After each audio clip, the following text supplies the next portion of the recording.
জি 24 ঘন্টায় স্বাগত। Jack অলিবল studio থেকে আপনাদের সঙ্গে আমি শুভদীপ।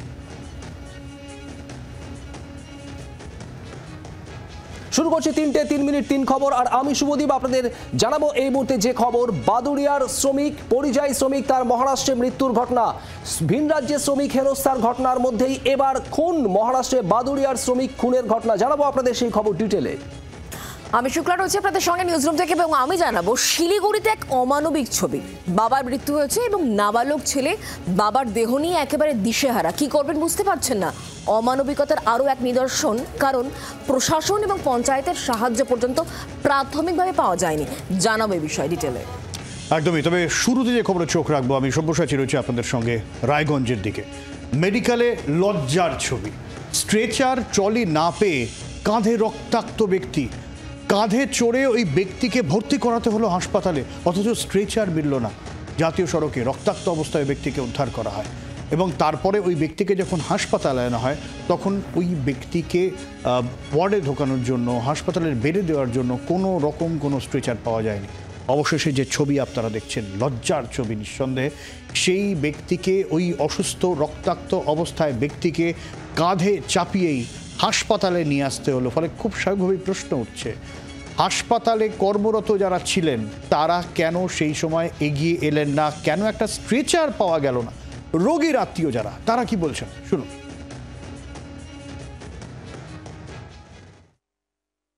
এখন আপাতত দেখা যাচ্ছে যে মাথা রক্ত পড়ছে, রক্তক্ষরণ হচ্ছে, কিন্তু কোনো ট্রিটমেন্ট পাচ্ছি না। ইমার্জেন্সি থেকে নিয়ে আসতে কোনো স্ট্রেচার পাচ্ছি না, কিছু না পারে আবার নিজের কাঁধে করে নিয়ে চলে আসতে হলো ওনাকে।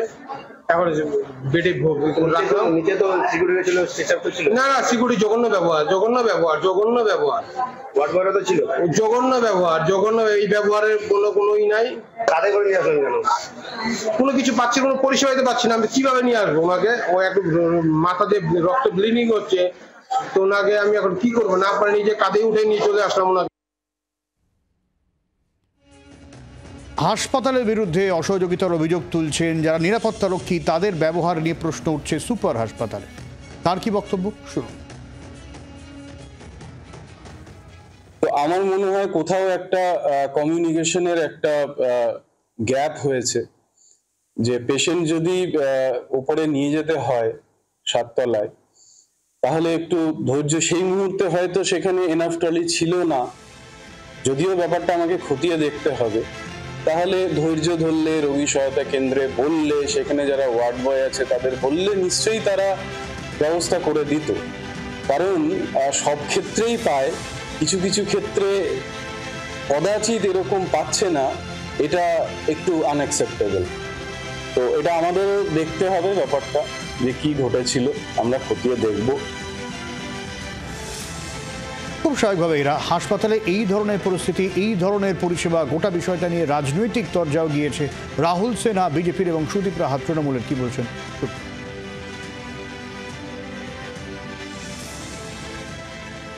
দেখুন, মমতা ব্যানার্জি বারবার সুপার স্পেশালিটি হাসপাতালের গল্প শোনাচ্ছে। কলকাতাতেই স্পেশালিটি হাসপাতালের যে স্পেশাল সব ঘটনা আমরা দেখতে পাচ্ছি, রায়গঞ্জ তো একটা জেলা, অতএব সেখানে যে আরো কত করুণ পরিবেশ তা তো পরিষ্কার দেখা যাচ্ছে। এই যে অবশ্যই স্ট্রেচার থাকা উচিত ছিল, কিন্তু যেহেতু স্ট্রেচার ছিল না, মানুষ তখন ইমার্জেন্সিতে কিভাবে ঢুকাবে তার মধ্যে একটা তাড়াহুড়ো ছিল, তার মধ্যে ঘটনাটা ঘটেছে। হাসপাতাল কর্তৃপক্ষ আরো তৎপর হবে যাতে আরো বেশি সংখ্যক স্ট্রেচার আউটডোরের বাইরে বা ইমার্জেন্সির বাইরে রাখা যায়, সেই ব্যবস্থা করবে। ৩০ বছর সিপিএম সবকটা সরকারি হাসপাতালে কুকুর বেড়াল ঘুরে বেড়াতো। বাংলায় স্বাস্থ্য ব্যবস্থা এই মুহূর্তে অন্যান্য স্টেটের থেকে অনেক ভালো। রায়গঞ্জ মেডিকেলে যা হয়েছে তা তো লজ্জারই, তবে শিলিগুড়িতে যা হয়েছে সেটা এবার জানাই। শিলিগুড়িতে এক অমানবিক ছবি। অসুস্থ বাবা রাস্তাতেই মারা যান, আর নাবালক ছেলে দিশেহারা বাবাকে নিয়ে। বাবার দেহ নিয়ে নাবালক ছেলে কি করবে প্রথমে কিছুই বুঝে উঠতে পারছে না। এদিক ওদিক ছোটাছুটি, প্রশাসনকে জানানো, পঞ্চায়েতকে জানানো, প্রথমে কেউই সাহায্য করতে এগিয়ে আসেনি, এমনই অভিযোগ। আর এই অভিযোগের সরব কিন্তু স্থানীয় মানুষজন। তারা বারবার করে একটা কথাই বলছেন, একজন নাবালক সে যখন বুঝে উঠতে পারছে না যে কি করবে বাবার দেহ নিয়ে, তখন প্রশাসনের এগিয়ে আসা উচিত, আর সেই প্রশাসনই ওই নাবালককে ফিরিয়ে দিচ্ছে। এমন অভিযোগই উঠে আসছে শিলিগুড়ি থেকে, যা আমাদের লজ্জায় মাথা হেট করে দিচ্ছে। স্থানীয় মানুষজন তাদের বক্তব্য কি শোনাবো, এবং ওই নাবালক তার বক্তব্যই বা কি শোনাবো। मैं 3 घंटे से यहाँ पे खड़ा हूँ। मैं बच्चा का लड़का का दोस्त बच्चा है, उसका दोस्त लोग भी छोटा है। तो मेरे को बोला भैया मैं क्या करूँ। उसको मैं बोला ये थाना में गया था, थाना में इसको कौन सर ने बोला जो हम लोग कुछ नहीं कर सकते, तुम पंचायत जाओ। ये पंचायत भी गया, पंचायत से भी इसको यही बोलकर निकला गया है। मैं अभी थाना में गया, थाना बोला मैं हम एक सर ने बोला जो हम गाड़ी भेजे हैं। अभी यहाँ पे 2 घंटा हो चुका है, 2 घंटे से कोई गाड़ी नहीं आया है। 50 मिनट वो देखिए बाबू थाना का बोर्ड भी लगा हुआ है, तो कोई गाड़ी नहीं आया हुआ है। हम लोग छूट नहीं सकते कि कैसे मरा है क्या हुआ, हम लोग पता नहीं ये चीज़।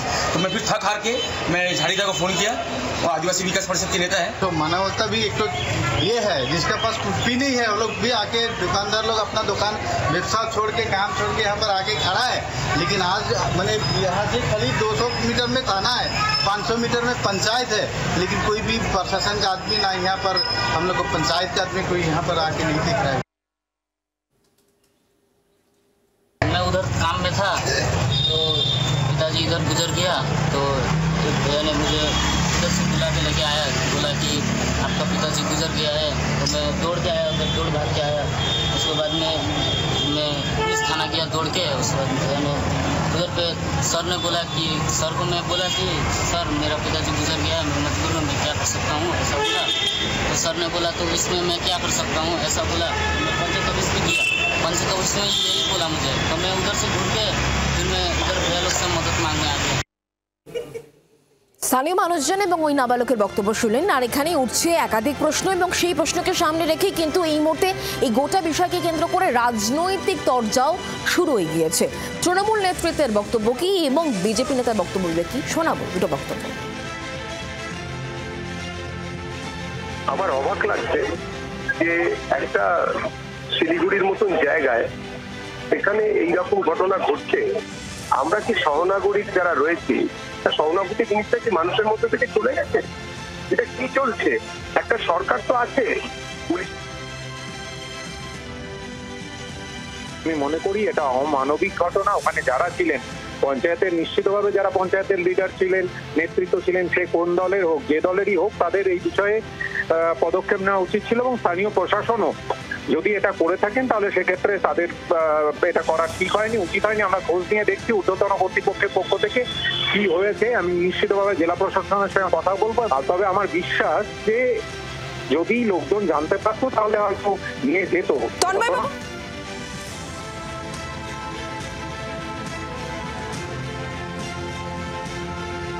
ভিন রাজ্যে এবার বাঙালি শ্রমিককে খুন করা হলো।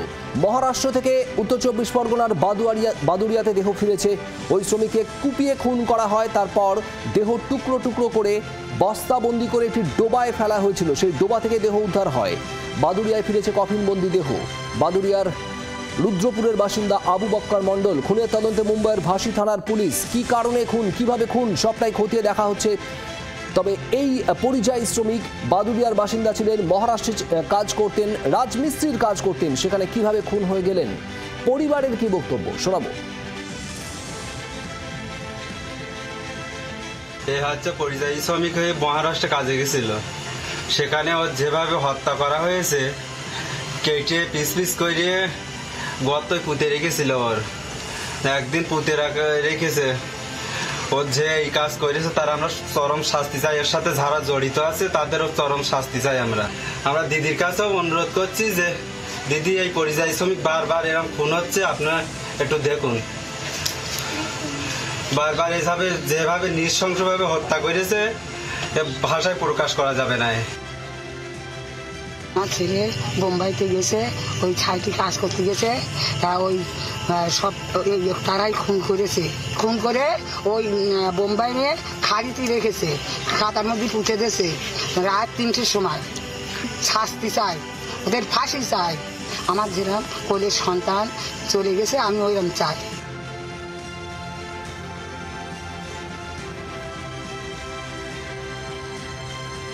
চাঞ্চল্য ছড়িয়েছে এই ঘটনার পর। তার কারণ গত কয়েকদিন ধরেই একাধিক রাজ্যে বাঙালিদের হেনস্থার খবর আসছিল, আর এবার খুনের ঘটনা। কিভাবে বাদুড়িয়ার এই শ্রমিককে খুন করা হলো, পুলিশের তদন্তের দিকে নজর থাকবে আমাদের।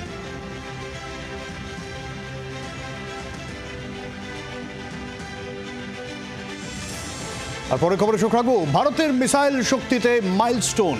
ইউএভির মাধ্যমে সফলভাবে মিসাইল লঞ্চ। মিসাইল প্রযুক্তিতে বিরাট সাফল্য বলে মনে করা হচ্ছে। আমেরিকা, চীন, রাশিয়ার পর চতুর্থ দেশ হিসেবে ভারত, যে কিনা ইউএভি থেকে মিসাইল ছুটতে পারবে শত্রুপক্ষের লক্ষ্যে। মিসাইল প্রযুক্তিতে আরও একটু শক্তিশালী হলো ভারত।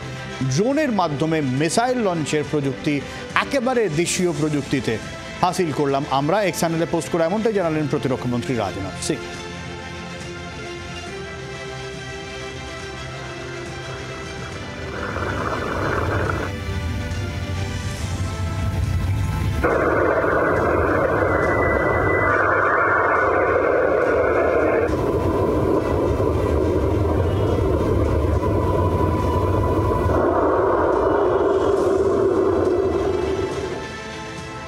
অবসরপ্রাপ্ত সেনাকর্তা রাজীব শ্রীবাস্তব নিয়ে কি বলছেন শোনাবো আপনার।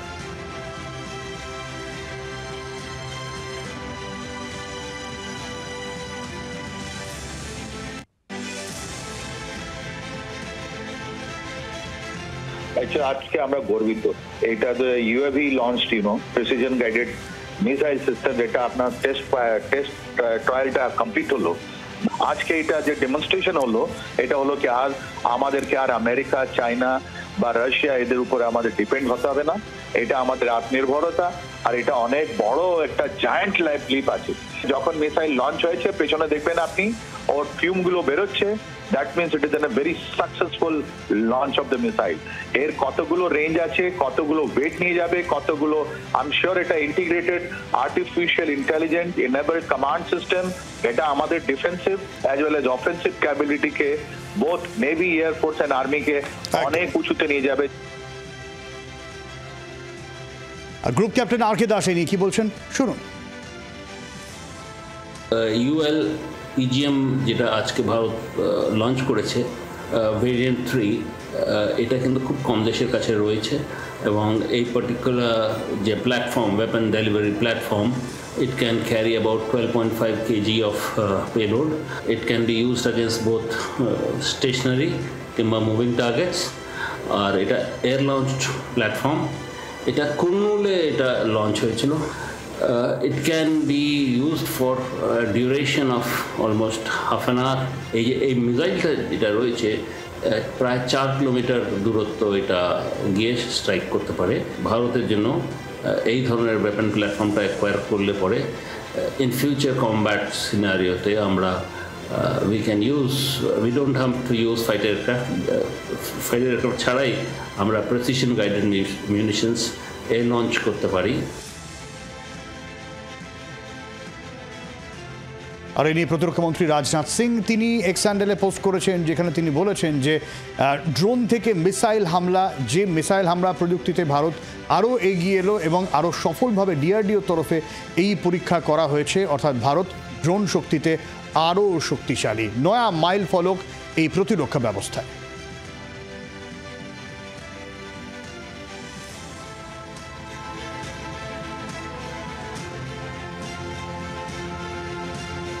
আর এই মুহূর্তে গোটা দেশ যে বিষয়কে কেন্দ্র করে একেবারে উত্তাল হয়ে উঠছে তা হচ্ছে এসআইআর বা স্পেশাল ইন্টেন্সিভ রিভিশন, যাকে কেন্দ্র করে দেশ উত্তাল। আর এরই মধ্যে সিএএ ক্যাম্প খোলা হয়েছে আমাদের রাজ্যের উত্তর 24 পরগনার বাগদা ব্লকে, যেখানে বিজেপির উদ্যোগে নাম নথিভুক্তকরণের কাজ ইতিমধ্যেই শুরু হয়েছে। চুয়াটিয়া বাজার, সেখানে কিন্তু নাম নথিভুক্তকরণ চলছে, প্রচুর মানুষজন আসছেন এবং বিজেপির তরফ থেকে বক্তব্য এটাই, সাধারণ মানুষের সাহায্যের জন্যই কিন্তু এই শিবির খোলা হয়েছে, এই স্পেশাল শিবির খোলা হয়েছে। যারা নাম নথিভুক্ত করতে আসছেন এই ক্যাম্পে, এই বিশেষ ক্যাম্পে, তাদের কি বক্তব্য শোনাবো।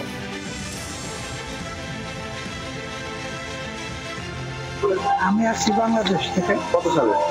2003 সালে। না, আমি আবার কিছুদিন ওই দেশে ছিলাম, আবার পরে এই দেশে আইছি। আমি এই দেশের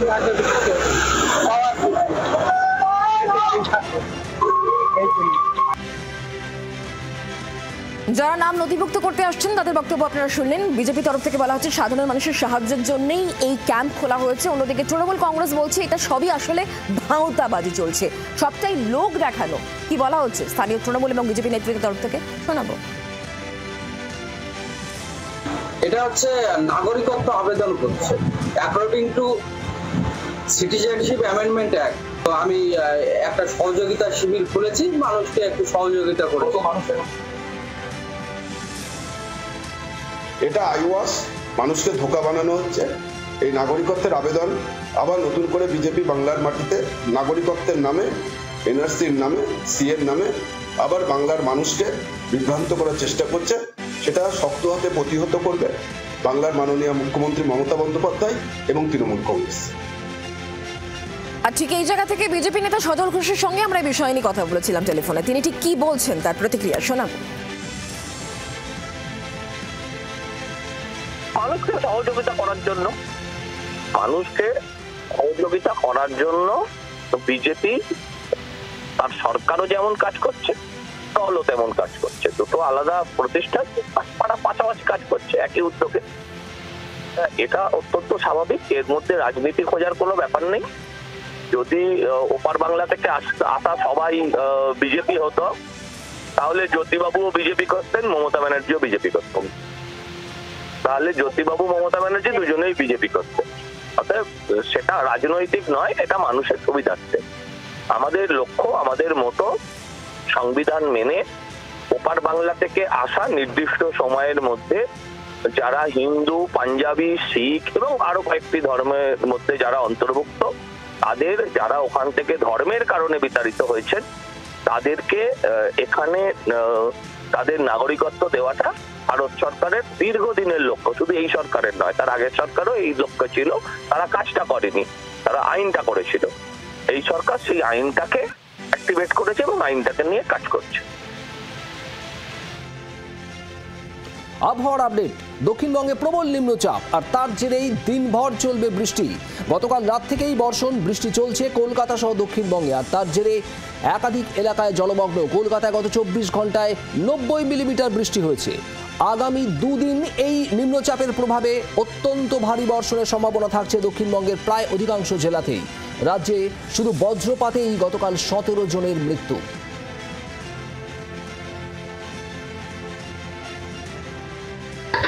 রাতভর টানা বৃষ্টি আর যার জেরে স্মার্ট সিটি নিউ টাউনের একাধিক রাস্তা, সেই রাস্তা কিন্তু জলমগ্ন হয়ে পড়েছে। শুধু রাস্তা নয়, রাস্তার পাশে থাকা যে ঘর, সেই ঘরের মধ্যেও কিন্তু জল ঢুকে যায়। এবং সেই এডি ব্লকের রাস্তা যদি দেখা যায় যে এইভাবেই কিন্তু জল জমে রয়েছে রাস্তা, এবং গোটা রাস্তাটা জলমগ্ন হয়ে রয়েছে।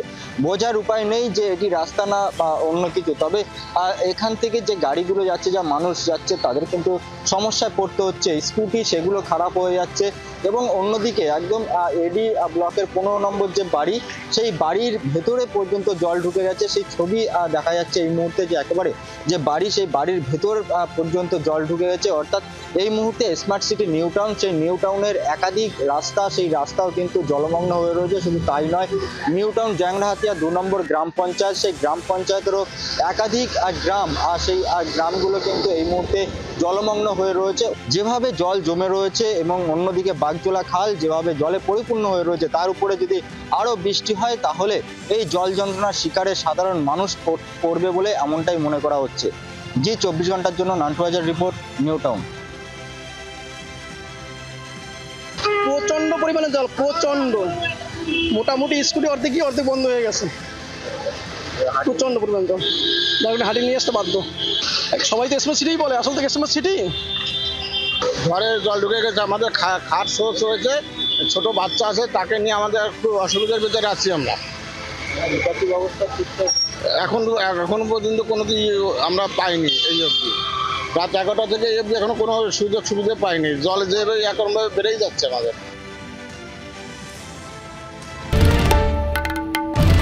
বাংলার আওয়াজ, বাঙালির আবেগ, জি 24 ঘন্টা।